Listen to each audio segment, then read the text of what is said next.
Because it's degrading. No, I didn't know what I was signing.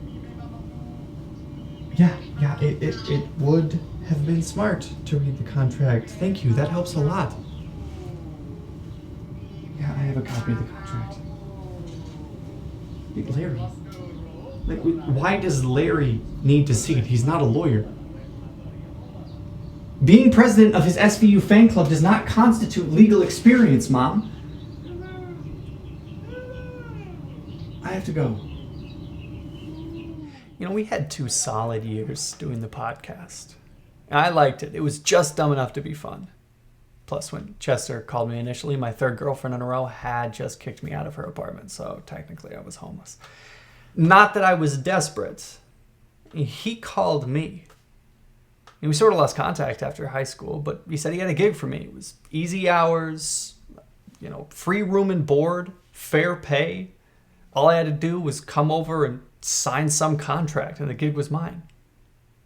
I think I had $2.48 in my checking account at the time, so when he said he'd buy me lunch, I said he had a deal.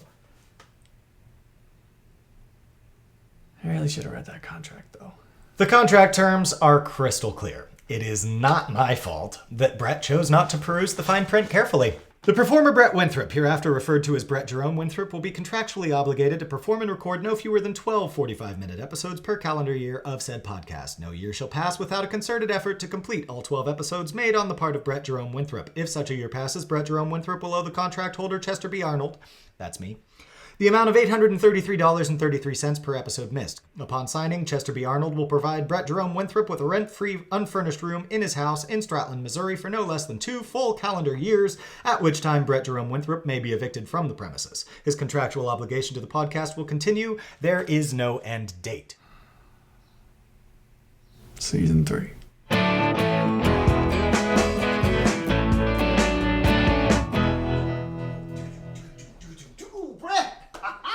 Season 3! Season 3! Season... Hey, Jerry. 3! Oh, man. I was just telling Chester, I can't believe it's been a whole year already. Me neither. It popped up in my calendar, and I thought, oh shit, I have to call my dentist. What? My dentist. Right. Well, congrats on the promotion. Producer, it's a big step up. Thank you. I can't wait to show you what we got planned. But first, let's get you your punch card. The punch card. First, you slide it in, then you clamp it down. Now, when Chester first told me, I assumed that it was a joke. And don't you forget that the puncher runs this town. It was not a joke. Thank you! Yeah, this is going to be fun.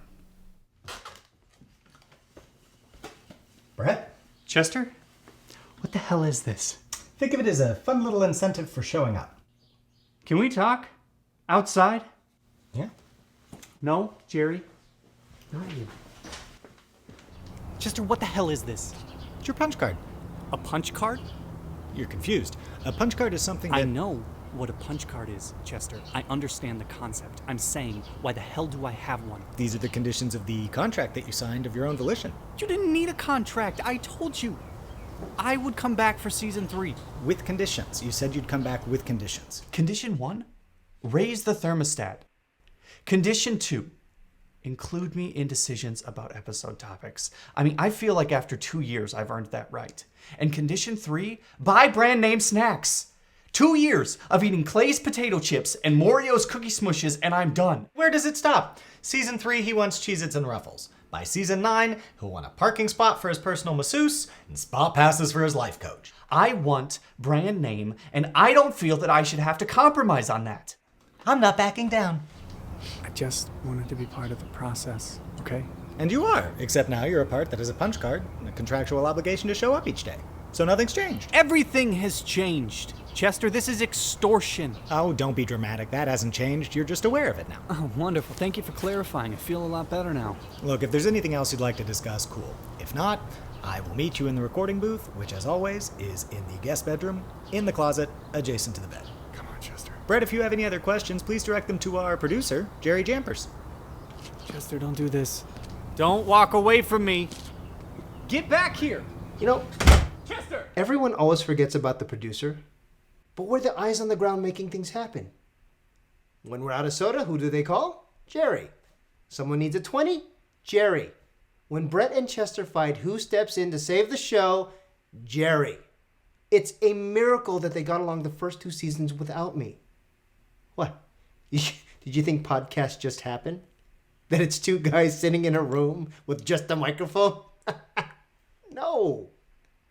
This is a cutthroat business. And if you don't have someone manning the wheel at all times, people can die. I sense that you're frustrated. We were always close, Chester and me. And sure, in high school, he was always the one that was in the corner. You know, the one that was mumbling about like a dragon or a wizard or an elf that was somehow both a dragon and a wizard. Anyway, he only had 2 friends when he was there. It was me and Timmy Hofferman. And yeah, sure, he was always closer with Timmy, but we were all friends. I mean, it was great. And then Timmy died. And everything changed. No, it wasn't Timmy's accident. Brett has always been condescending and crass. He used to pretend to play Dungeons and Dragons with the 2 of us just so that he could relentlessly mock the game the entire time. I didn't want to call him originally, but I'd been informed that my previous podcast attempts were, quote, mind-numbingly boring, and I had to spice things up. I tried flashy intros, jazzy title music. Nothing worked. Then I remembered Brett during those D&D sessions. He was always obnoxious, but he had flair. So I called him up and I offered him the job. But I protected myself in case anything went wrong.